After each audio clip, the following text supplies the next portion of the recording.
रंजायो हाबा जानायनि सिगां बैसागुनिनो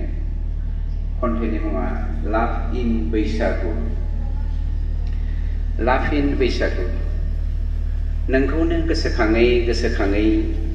दिंखियाव अन देनायाव आइनि आसिखौ फ्रुस देफ्रुनायाव दाहासो जाबाय सतबांसाखौ नेवसिनांसिगोनाव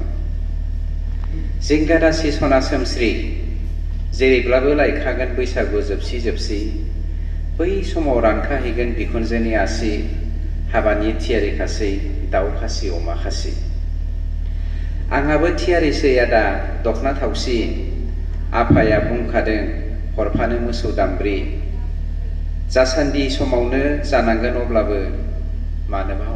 अमासि बिब्दि दाबुं सना खुगा नांगोन बोथोरा थांगोन आरो फैगोन जोंलाय सानैजों हाबा जाखागोन नों बुंब्ला दिनैनो थांना आं थंखा थाहैखागोन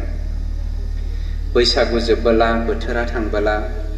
दाउ खौवौआ रंगबोला माथो सान्दों आदा